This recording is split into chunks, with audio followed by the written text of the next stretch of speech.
Welcome back to the painting room, everyone, and to another book review today. So we have kind of a weird one today. I was going to do a Pax's Little Library of Horrors on this book, but then after I read it, I was like, no, this needs to be its own thing because this is just too beautiful for words. So if you guys watched my birthday book haul, you've actually seen this book. It is Raven Girl by Audrey Niffeneger. Probably butchering that. But, you know, when I got into this, it's such a beautiful story. And, you know, it is, I guess, a kid's book in length, but not like a baby kid's book. I feel like you guys know what I'm saying. So I really wanted to review it here because I think those of you who get sucked in by artwork, those of you who like, I hesitate to use the word poetic because I know people don't like poetry, but those of you that enjoy like a certain level of dark beauty to your books, I got you. You're gonna love this. So we open with just some of the most beautiful pictures ever. Beautifully weird if you're like me and you like that kind of thing. But the story goes that there's a postman and he finds this weird address on a letter and he takes it to his boss who says, oh yeah, they don't get a whole lot of mail. So he goes to this house and he sees there's a raven, like a baby raven, laying under a nest. And he thinks it has fallen out, that it's hurt or whatever. And come to find out it's a female and her brothers are still in the nest.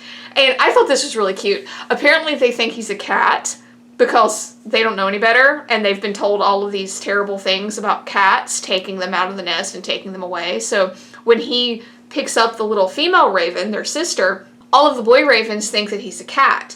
So when the postman takes the little raven home to like make her better, the little boy ravens tell their parents, oh, a cat took her.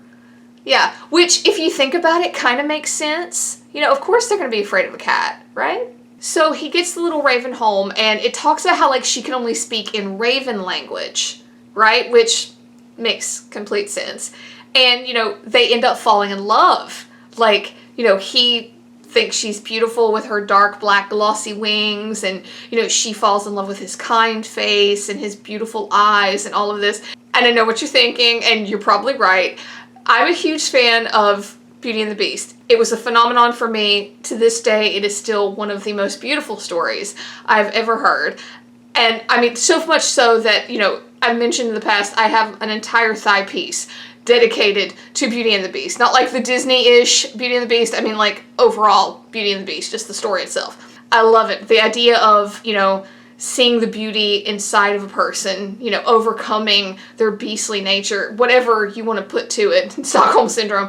I love that. So yes, this probably spoke to me on that level too. We're just going to glide right past that. So of course they end up having a child in the form of an egg. Okay, you're gonna have to do a little bit of suspension of disbelief here. I know, he's a human, what have you. And out of the egg comes a human girl.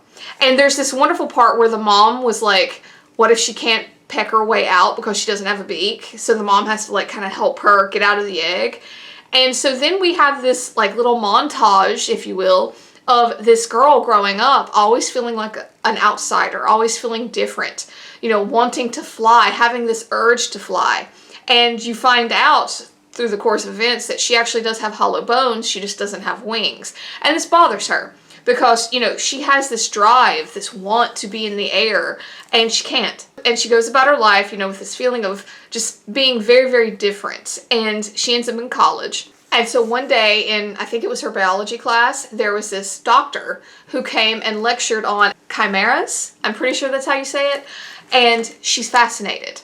Because, you know, she sees like people with tails and, you know, people with wings and all this. So she approaches him after class, kind of lays it out for him like, hey, you know, I'm the daughter of a raven. Oh, and by the way, she can't speak English. So she writes all this because she can only speak in raven language. And so he's fascinated. He's like, I don't know about this. But then he's like, yeah, sure, we'll do it. Which kind of gave me some Human Centipede vibes, just a little bit, like just a touch. But, you know, he's really nice. He's a really nice guy. So he decides to do it. And he tells her this whole time, he's like, it might not work. You might not be able to fly. It might not work. And she's like, I don't care. I don't care. So stupid me, the whole time I'm reading this, I'm thinking like, okay, they're going to do some like angel shit and put it on her back, right? Isn't this beautiful? Look at that. Isn't that gorgeous? No, that's not what they do. So we have some stuff like this going on. You see what I mean about the human centipede vibes? Kinda, sorta. So she goes through with it. And there's this boy in her class, which is, it's a weird little side story. There's this boy in her class that kind of has a thing for her because, you know, he never hears her talk, but he thinks she's beautiful. And he has like all these weird dreams about ravens and stuff, and he doesn't know why. And so he tracks her down when she just disappears for weeks, finds her, gets 10 shades of pissed off at the doctor, brings her parents. And her parents, God love them, are like, they're worried, but they're like, if this is going to make you happy, you know, we understand why you did it, which is great. It's fantastic. The guy that was like tracking her down, he's like not having it. So he attacks the doctor and ends up like sending him out of a window, and he dies. Yeah, hardcore. You see what I mean about how it's not really a kid's book? You see what I'm getting at? So this whole time she's been trying to learn how to fly, and him going out the window, like this doctor that's been so kind to her, she goes taking off after him, and that's how she learns to fly. Oh, and as a side note, that's the doctor, like laying at the bottom. You see what I mean? Like just weird enough, right? I still think it's very beautiful though, in its stylization. So there's this whole scene about like the doctor's funeral and how she walks up and puts a feather on the casket. I mean, it's breathtaking. It's so beautiful the way it's worded. And so then you kind of flip to this murderer boy who's on the run. And in a very serendipitous manner, you know, this cat has seen all of this go down. So he goes to like this council of ravens and tells them everything, which at first they don't believe him because he's a dirty, rotten cat. But then they do. And they all track down this boy because they get in their mind like, oh, this must be our missing raven, you know, many, many years ago that was stolen by a cat, right? So now we have this whole world about like raven royalty and like raven councils and all of this. And so the ravens are kind of okay with this boy because he was trying to protect one of their own by, you know, killing the doctor to protect the raven girl.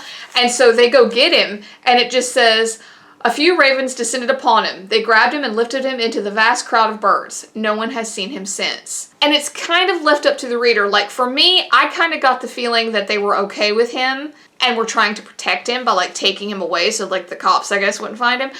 But in the same regard, you can maybe sort of make the argument like they were pissed at him because he made, you know, her life harder essentially without her doctor, and they like took him away and killed his ass. I mean, who knows? You could really make the argument either way.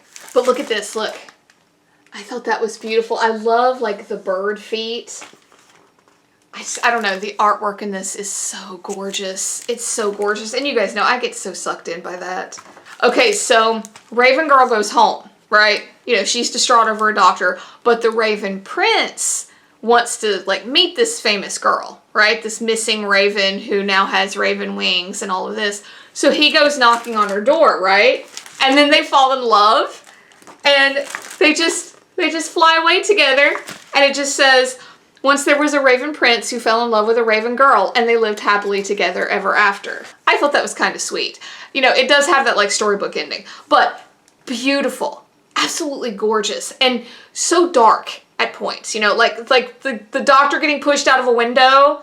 Yeah, and you see like his crumpled body. Like that's a little dark. You know, if you want to call this a kid's book, fine, but that's a little dark. But it was so beautiful. I had to make its own episode. I couldn't just do a little Library of Horror series on this because I really feel like those of you who get sucked in by darker art and like the darkly beautiful stories are really going to appreciate this. So, Raven Girl. Guys, thank you for coming back. I know this is a little bit of a weird review. You know, I think those of you who watch my little library series probably aren't all that shocked, but those of you who don't might find this a little different, and thank you for sticking around if you have. And, you know, I really think that those of you who enjoy like that darker beauty the way I do, you're really gonna love this, so highly recommend. And guys, if you like this, please hit like, hit subscribe. It would really help me out.